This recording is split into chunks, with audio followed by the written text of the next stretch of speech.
¿Alguna vez escuchaste hablar de lupus? ¿Sabés qué es? ¿Cuáles son los síntomas? ¿Y los cuidados? Este y todos los sábados hablemos de lupus con Sandra Vilches, presidenta de la Fundación Lupus Córdoba. Te contamos, te informamos, te asesoramos con profesionales idóneos sobre esta y otras enfermedades poco frecuentes. Hablemos de lupus, sábados de 15 a 16 por FM Presencia 101.1. Ahora sí la escucha toda la audiencia. Buenas tardes, doctora, ¿cómo está? Estamos hablando con la doctora Alejandra Barile. Buenas tardes a usted y a toda su audiencia. Espero poder acercar algo de esta enfermedad y las posibilidades que ustedes, conozcan lo que yo hago y lo que hacemos los oftalmólogos para mejorar o para ayudar en las enfermedades como el lupus. Bien, sí, justamente, cuando hablábamos con usted era un poco cómo poníamos a la entrevista, ¿no? Cómo llamábamos, y es la afectación oftalmológica en el lupus. Hay mucho miedo cuando todos los pacientes comienzan con el tratamiento con el famoso antimalárico hidroxicloroquina, que es tan importante para la salud de los pacientes. Bueno, usted nos dirá, a ver, ¿qué podemos hacer con respecto a este medicamento y poner en una balanza, ¿no?, lo que es la salud en cuanto a lo que genera la hidroxicloroquina, los beneficios para este paciente y a la vez, que puede causar alguna afectación oftalmológica? Bien, las enfermedades autoinmunes, en este caso el lupus, tienen primero afectaciones de diversas índoles a nivel oftalmológico, las cuales pueden ir desde conjuntivitis, uveitis, cataratas y eventualmente, algún otro tipo de manifestaciones conjuntamente con manifestaciones sistémicas producto del tratamiento. Concretamente, nosotros sabemos que hay pacientes que, de acuerdo al tiempo de indicación o de tratamiento que lleven con la hidroxicloroquina, pueden tener algún cambio a nivel foveolar, o sea, la zona de mejor visión, donde por tratarse de la naturaleza del antipalúdico, de la hidroxicloroquina, produciría una especie de edema, una inflamación similar a la degeneración macular relacionada con la edad. Las formas de diagnóstico que nosotros tenemos son muy certeras y logran, a través de test muy simples, indoloros, hacer el diagnóstico. Sabemos que este daño ocurre en pacientes que reciben más de 6 miligramos por kilo por día durante más de 5 años y con más posibilidades en pacientes que tienen más de 60 años y que asimismo también pueden tener trastornos renales. Esto es porque metabólicamente hay menos eliminación. Bien. Las formas de diagnóstico, no sé si quieren que se las comente. Bueno, primero el paciente acude a la consulta, debe acudir anualmente. La consulta oftalmológica que se realiza está ubicada, como dije antes, por la zona que va a ser afectada, específicamente en la visión central.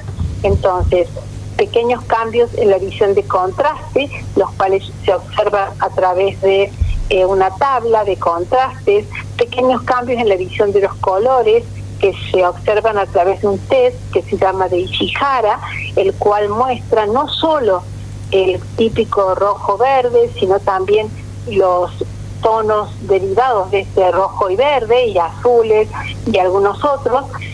Asimismo, también se realiza un fondo de ojos, con el cual uno va a observar pequeñas formaciones o las cataratas, y asimismo observa uno los cambios iniciales provocados por hidroxicloroquina en la sección o en el área central foveolar.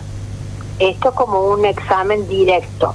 Luego hay equipamiento como el campo visual y el OCT, que es la tomografía de coherencia óptica, los cuales van a detectar disminución de la sensibilidad, la cual se enmarca en decibelios, y esto permite a lo largo del tiempo comparar la evolución o no anual de este deterioro, si es que lo hubiere, y eventualmente el OCT, que es la tomografía de coherencia óptica, mide el adelgazamiento o el deterioro de las células de la visión. Asimismo, todo esto, si uno lo toma de manera temprana, comienza a involucionar o a desaparecer, o sea que es posible hacer un tratamiento adecuado sin tener temor de padecer esta enfermedad o este daño secundario, puesto que es detectable de estas maneras. Bien, doctora, muchas gracias. Y bueno, ¿quiere que le comente las preguntas que nos van dejando? Sí, por favor. Sí, acá tenemos, bueno, un poco ya nos contó. Marcela pregunta, ¿qué estudios son necesarios para realizarse cuando estás medicado con hidroxicloroquina?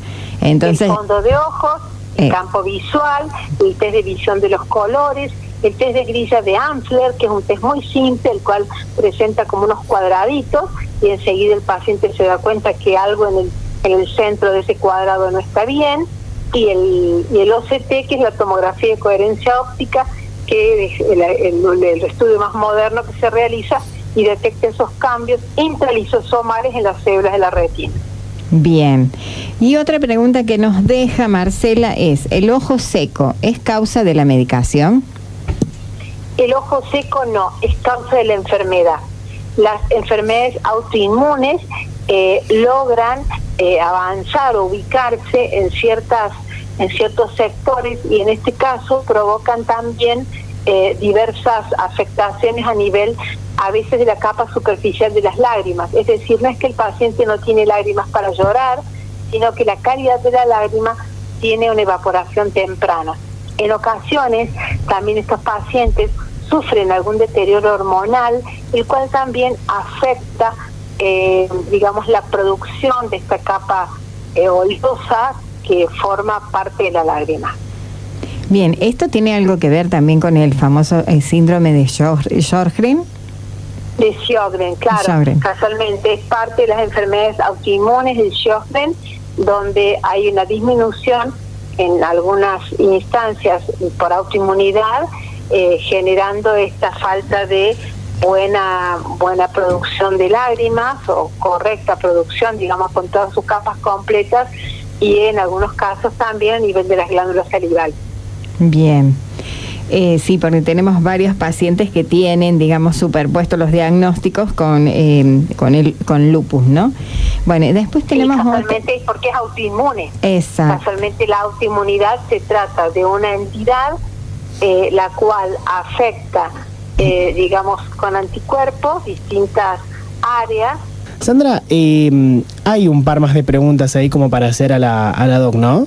Sí, tenemos aquí preguntas en espera, así que bueno, tratamos de comunicar. Estamos retomando contacto, pero un poco más, como les decía también, interesante todo esto que nos fue contando la doc. Es interesante también escucharla a Sandra, quien conoce mucho todo lo que es las enfermedades poco frecuentes y sobre todo el lupus. Y bueno, yo de hecho cuento, Marta, ahí, permiso, el momento que me senté a hablar con Sandra, era interesante, poder escucharla y cómo uno va aprendiendo. Tenemos contacto con la doc Barile.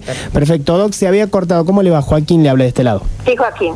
Sí, acá estamos retomando contacto. Sandra le decía que teníamos más preguntas de los oyentes, así que procedemos a hacérselas y nos puede ir evacuando las dudas acá al aire. Bien, bueno, acá Fabiana nos deja. Soy una paciente con lupus. En mis controles de este año me dieron que tengo queratitis. Estoy en tratamiento hace un mes. ¿Se puede repetir? La queratitis es el déficit de estas capas de la lágrima, de alguna de ellas, que puede ser la capa, superficial, que tiene una estructura oleosa y que se revierte, se acompaña con medicación, y de este soporte evita que se vuelva a producir. No obstante, la medicación es de tipo permanente. Después nos dejan un comentario, ¿no? Gladys, hace 23 años tomo hidroxicloroquina, 200 miligramos por día. Cada 2 o 3 años me hacen justamente lo que usted comentaba, el campo visual, al año en fondo de ojos, actualmente uso anteojos para cerca, y cada año más, bueno, con aumento. Este año estoy con anteojos también de lejos para la tele. Bueno, eso nos cuenta un poco, ¿no?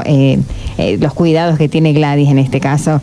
Agradecemos el comentario de Gladys, que es una compañera nuestra de la Fundación. Bueno, no sé si hay más preguntas por ahí, Marta. Sí, tengo una que dice: Sandra, una consulta para la doctora. ¿En qué situación se recomienda RFG, retinofluorescenografía? El oftalmólogo me diagnosticó maculopatía. Doctora, perdón, no escuché. Bien. No escuché bien la pregunta. ¿En qué situación se recomienda el estudio RFG, retinofluorescenografía? El oftalmólogo me diagnosticó maculopatía. Muchas gracias. Bueno, la maculopatía a veces puede ser...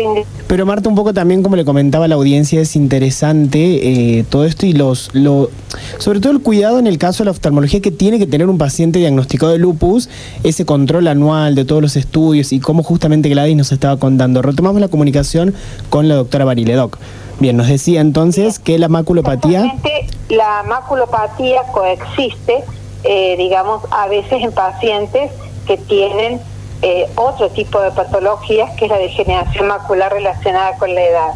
Y a veces puede ser parte o no del tratamiento o de los daños provocados por hidroxicloroquina. No obstante, muchas veces es más independiente, es totalmente por fuera de la digamos, de ingesta de hidroxicloroquina. Entonces, casualmente lo que se hace antes de comenzar el tratamiento con hidroxicloroquina es hacer un examen minucioso y ahí se determina si es o no por la hidroxicloroquina de manera posterior. Perfecto. Sandra, ¿hay alguna otra pregunta? No sé.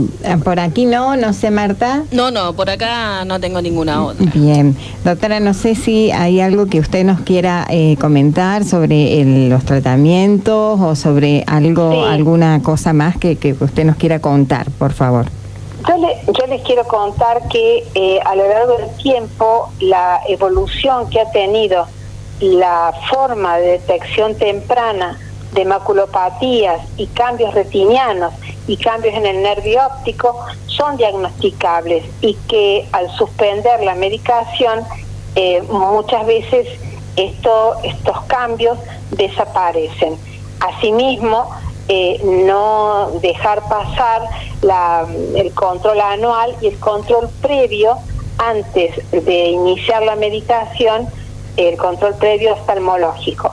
También a veces, si el paciente debe ser medicado con corticoides, que a veces en una primera instancia es necesario, o a veces conjuntamente, este paciente puede padecer cataratas u otras derivaciones. No tenerle miedo a eso. Hoy la tecnología nos permite tratar todo esto con cuidado y con idoneidad. Entonces, bueno, que los pacientes sepan que hay expectativas, que hay esperanzas y que todo es posible siempre y cuando tempranamente uno haga el diagnóstico oportuno. Por eso el control anual y no dejar pasar, digamos, el conocer exactamente qué es lo que puede ocurrir y no tener miedo, porque el miedo a veces nos paraliza y no nos lleva a veces a hacer el control oportuno anual, aunque no tengamos síntomas. Doctora, se me ocurre hacerle una pregunta en este momento. Muchas veces dejamos el control oftalmológico en situaciones normales como un poquito relegado, ¿no? Porque si no tenemos una vista, digamos, deficiente, ya sea de cerca o de lejos, es como que, listo, estoy bien, mi salud ocular está bien. Sin embargo, muchas veces ante un control, ya sea por ficha médica, que tan importante es a nivel escolar, en cualquier nivel escolar, por allí, desde el control oftalmológico, ¿se puede saltar hacia una enfermedad, una patología que no sea las propiamente dichas de una miopía o de un astigmatismo, o sea, algo normal? En este caso, derivarse... Es muy oportuna su pregunta, porque en realidad hoy, a medida que ha ido transcurriendo el tiempo, la posibilidad de que nosotros diagnostiquemos anticipadamente a un paciente, inclusive a través de la no percepción por parte del paciente de ningún síntoma. El paciente a veces concurre porque, bueno, necesita lentes, pero en realidad nada más lejos del control oftalmológico que solamente eso. Uno puede diagnosticar, por ejemplo, trastornos provocados en el nervio óptico por una mala circulación a nivel arterial y hacer diagnósticos de dislipemia, de enfermedades vasculares, de tumores, que no dan síntomas de visión y que en una consulta oftalmológica anual se puede diagnosticar. No solamente incluso patología local del ojo, sino patología sistémica. Hoy con el conocimiento sabemos que podemos diagnosticar antes que el paciente incluso a veces lo advierta, un hipertenso, un paciente que tiene algunas lesiones provocadas por anemias, por patologías clínicas diversas. Entonces, y como les decía, todo esto nos ha ayudado a que en el enfoque multidisciplinario que se debe hacer de la oftalmología y de toda la medicina, no solo pensar en que cada especialidad es un mundo aparte, sino que el organismo es un todo, nosotros podemos acompañar a este paciente con distintas valoraciones generales, hematológicas, clínicas, cardiovasculares, y ayudar a la detección temprana de patologías que a veces el paciente, yo suelo escuchar pacientes que dicen, pero yo vine por un lente y terminé haciéndome un estudio X o una resonancia o un estudio de mapa de tensión arterial o un laboratorio de diversa índole. Entonces, no postergar, no pensar que si no hay falta de visión no vamos a tener ningún tipo de manifestación o bien de elemento o de resultado a lo mejor favorable de ese fondo de ojos para abordar otras patologías. Bueno, muy completísima la pregunta, y bueno, visto desde el otro lado, ¿no? Porque muchas veces, como le decía, llegamos a un control oftalmológico de cuando tenemos cositas, como decirlas, simples, la falta de visión, y sin embargo podemos irnos con algún diagnóstico o decir, mira, necesito un control más específico acerca de esto, de diabetes, por ejemplo, o de lo que fuera, ¿no? Así que bueno, muchísimas gracias porque fue muy, muy completa la respuesta, doctora. Bueno, con todo gusto estoy a su disposición. Y no tengan preocupación a veces porque el médico oftalmólogo les pida, porque van por un par de lentes, que les pide un fondo de ojos y un campo visual. Aún hasta para un carnet de conducir, en lo personal solicito un campo visual porque sabemos que después de determinada edad pueden aparecer daños a nivel del campo visual no perceptibles por el paciente, que nos están indicando otras patologías, inclusive del sistema nervioso central. Entonces, lógicamente, el valor que tiene el ojo, incluso con la relación con el cerebro, que es la parte, digamos, neurooftalmológica, es enorme porque aborda una infinidad de vecindades, por decirlo así, nervio óptico, que per se hablan. Qué excelente, doctora, un placer escucharla. Muchas gracias por esta entrevista que nos ha permitido tener con usted. Bueno, estuvo con nosotros entonces la doctora Alejandra Barile hablando de las afectaciones oftalmológicas en lupus. Le agradecemos mucho, doctora. Buenas tardes. Muy buenas tardes y gracias a ustedes por invitarme y por permitirme también transmitir estos conceptos que a veces, si bien por conocidos, nunca están de más y dejan de aportar alguna perlita para que los pacientes, bueno, piensen que estos controles que pedimos los médicos o que pide el clínico no están nunca de más. Muchas gracias, doctora. Un placer, que tengan muy buenas tardes, hasta luego. ¿Alguna vez escuchaste hablar de lupus? ¿Sabés qué es? ¿Cuáles son los síntomas? ¿Y los cuidados? Y todos los sábados hablemos de lupus con Sandra Vilches, presidenta de la Fundación Lupus Córdoba. Te contamos, te informamos, te asesoramos con profesionales idóneos sobre esta y otras enfermedades poco frecuentes. Hablemos de lupus, sábados de 15 a 16 por FM Presencia 101.1.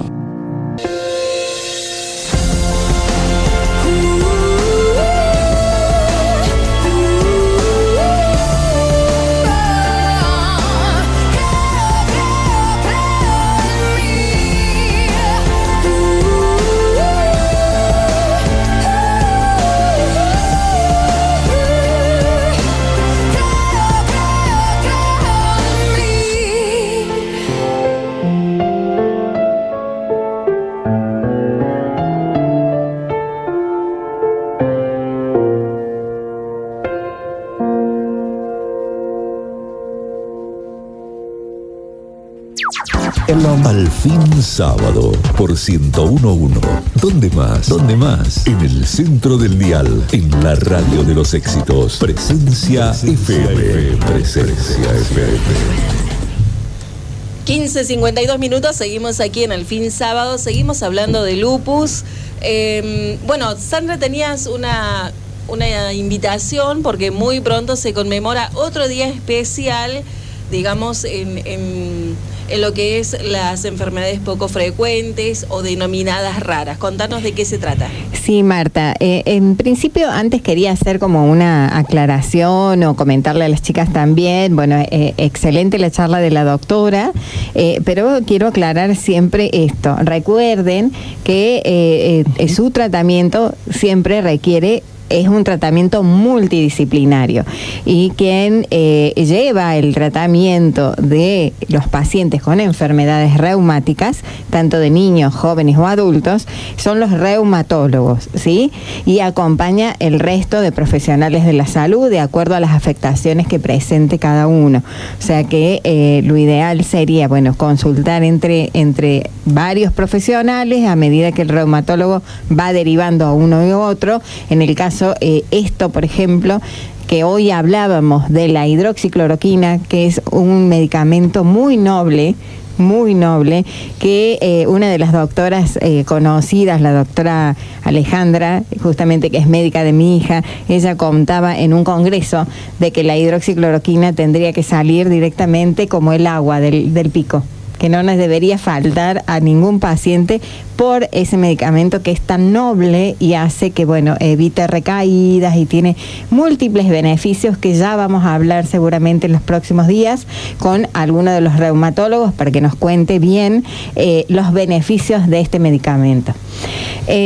Por otro lado, bueno, Joaquín, ¿querés contarnos de qué se trata el próximo día? El próximo día, sí, el 18 de marzo, como cada 18 de marzo, se conmemora el Día Mundial de las Enfermedades Reumáticas en Niños y Jóvenes, con el objetivo de crear conciencia sobre las enfermedades reumáticas pediátricas y la importancia de la derivación oportuna de la misma, ¿no? Bueno, debido a la falta de conocimiento de las enfermedades reumáticas pediátricas entre la población en general y grupos de profesionales de la salud, y con el objetivo de ayudar a mejorar el conocimiento y la comprensión de estas enfermedades, el 18 de marzo es que se celebra el Día de las Enfermedades enfermedades reumáticas en niños y jóvenes. También se dice el Día de la Palabra, Sandra, ¿puede ser? Sí, esto comenzó en las sociedades de reumatólogos pediatras en Europa. En las reuniones, congresos y actividades que se realizan dentro de la sociedad científica y el requerimiento justamente de las asociaciones de pacientes, de la familia de los pacientes. Bueno, el hecho de que se sepa que estas enfermedades reumáticas, ¿te acuerdas, Marta, que hablábamos en el primer programa, que no solamente afecta a personas adultas, que en un momento hablábamos de reuma, y reuma que no existe, que es una palabra que engloba más de 200 enfermedades reumáticas, las cuales afectan a niños y jóvenes? Bueno, ese día se nombró también el Día de la Palabra, justamente para que esto sirve para que estos niños, jóvenes y familia hable de todo esto que no se conoce mucho tampoco, de que afecta a este rango de edad, ¿no? Sandra, y justamente hay especialistas, digamos, reumatólogos pediátricos que se dediquen al tratamiento de estas enfermedades. Son muy pocos reumatólogos infantiles. Aquí en Córdoba, por ejemplo, tenemos 4 solamente, los reumatólogos infantiles, los cuales reciben pacientes no solamente de aquí de nuestra ciudad, sino de toda Argentina. Entonces, bueno, ahí también la necesidad de hablar de esto, ¿no? Porque, el médico estudia, se capacita, hace la especialidad de pediatría y luego tiene que continuar estudiando reumatología infantil. O sea, la necesidad, eso tan importante, hay provincias que directamente no tienen un reumatólogo pediatra. Miren la importancia que es de que, bueno, que sea visto esta posibilidad de esto que el médico no hay. Se especialice en esta especialidad de reumatología pediátrica. Exacto. Me imagino entonces también los turnos, cómo deben irse lejos, ¿no? Sí, porque seguro. vienen, como vos decís, de todos lados, desde el interior de otras provincias. Ya la salud pública nomás está desbordada en las diferentes especialidades. Tenemos pacientes, recibimos de todo el norte, de Catamarca, de Tucumán, de Salta, que vienen hacia nuestra provincia buscando un poco mejor de calidad, digamos, médica, porque hay veces que en sus hospitales zonales o provinciales no encuentran ni siquiera un turno disponible en lo que va a los 6 meses. Entonces tienen que empezar a recurrir a provincias vecinas, y el caso de Córdoba se desborda no tan solo con los propios cordobeses, sino con otros pacientes de otras provincias. Exactamente. Entonces, bueno, estos días, como les contábamos también al principio, cuando recién empezamos con este micro, es que en el año, además de todas las actividades que se van realizando mensualmente, semanalmente, tenemos días puntuales. En el caso, al comienzo de año, como les comentábamos el otro día, y como se hizo y se hacen las actividades, el Día Mundial de las Poco Frecuentes, ahora en marzo el Día Mundial de las Enfermedades Reumáticas en Niños y Jóvenes, y próximo a eso el Día Mundial del Lupus, que es tan esperado por nosotros. Pero bueno, son distintas actividades que se van haciendo durante el año, a las cuales, bueno, dependemos un poco del acompañamiento de todos para seguir hablando de esto que es tan importante y necesitamos seguir difundiendo para llegar a ese tan ansiado diagnóstico temprano y el tratamiento oportuno, ¿no? Para el próximo 18, ¿va a haber algún tipo de actividad especial ese día? Sí, justamente, bueno, para el día 17 tenemos previsto una actividad con las reumatólogas infantiles del Hospital de Niños, el Hospital Infantil, el cual se van a hacer actividades y vamos a subirlas en las redes una vez que tengamos ya el programa. Así que bueno, estén atentos a las redes sociales de la Fundación. ¿Las recordamos, por favor, Sandra? Sí, es Fundación Lupus, o sea, aparecemos en Facebook, por ejemplo, como Lupus Córdoba. Sí, también está en Instagram, también como Fundación Lupus, y la página también, que es Fundación Lupus, en este caso. .com.ar. Exacto. Yo Bien. pongo Fundación Lupus, ahora no sé qué hizo Juli, nuestra compañera, que aparece ahí nuestra página, sí, estoy re contenta por eso. Están bien posicionados arribita. Exacto, así que bueno, ese día, y obviamente la semana que viene ya vamos a tener seguramente novedad respecto a esta actividad para que los invitemos, y el día 18 de marzo, que cae sábado, vamos a estar con las invitadas seguramente aquí presente, o comunicación telefónica con las doctoras reumatólogas infantiles. Ah, qué bueno, ese programa no me lo pierdo, ¿me invitas? Sí, por supuesto, a los dos, a Joaquín también. Bienvenido. Bueno, sí. La verdad que ansiado, esperando, digamos, ese momento con todas estas actividades. La Fundación no para, está constantemente haciendo cosas, trayendo, acercando, informando, un poco como dice el nuevo spot, ¿no? Informando, contando y acercando a la gente para que pueda conocer un poquito más acerca de este tipo de enfermedades. Contame la fundación, ¿qué días y dónde funciona? Bien, estamos en calle 25 de Mayo 140 en Subsuelo. Estamos los días miércoles y viernes de 15 a 17:30. Bien, entonces esos días los podemos encontrar. Y le recordamos que no tan solo es para los pacientes propiamente, sino también para los familiares. Hay grupos de ayuda, hay psicólogos, hay talleres de manualidades que pueden realizar.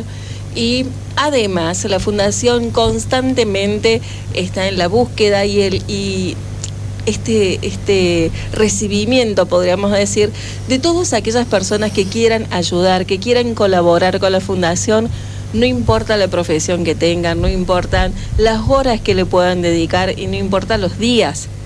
Porque a lo mejor, bueno, se acerca alguien que dice, yo puedo los lunes, nada más, bueno, a lo mejor sale algo para los lunes, otra que puede fin de semana, no importa, albañiles, fotógrafos, decíamos, de diferentes cosas, ¿no? Porque siempre algo se puede hacer, en algo se puede dar una mano. Sí, para nosotros es muy, muy, muy importante la ayuda. En el caso, por ejemplo, como les contaba, bueno, que atendemos solamente 2 días y en pocas horas, porque nosotros también somos voluntarias. Vamos, brindamos 2 horas cada día para poder atender y recibir a las personas que están necesitando información o alguna actividad se hace dentro de esas horas. No podemos brindar más tiempo porque, bueno, se hacen distintas actividades constantemente, entonces no solamente son esas 2 horas, sino mucho más después. Pero eso aclarar, ¿no? Porque hay momentos que muchas veces nos preguntan, ¿por qué no atienden de lunes a viernes? ¿O por qué no atienden más horas en el día? Lamentablemente somos pocas y todas somos voluntarias. Entonces, bueno, tratamos de, además de nuestro trabajo, las actividades de la vida diaria que cada una tenemos, brindar algunas horas para la atención a la fundación. Entonces, por eso es que, bueno, pedimos entendimiento en cuanto a eso. Y, bueno, y sí, voluntarios necesitamos, por ejemplo, voluntarios de redes, de lo que se les ocurra, necesitamos voluntarios. Todos son bienvenidos. Sí. Bueno, Sandra, muchísimas gracias por el programa del día de hoy. La verdad que fue muy interesante, con la palabra de la doctora Barile, con la presencia de Joaquín, que esperemos poder tenerlo y sumarlo. Ojalá. Al staff. Acá dispuesto uno. Así que, bueno, el sábado que viene estaremos nuevamente al aire a partir de la hora 13. Y tenemos a alguien ya invitado, estamos ahí viendo. Para la semana que viene, como te contaba, bueno, sí, ya vamos a sacar seguramente la publicación próximo a el viernes, jueves, viernes, ahí para contarlos una vez que nos confirmen que van a poder estar presentes.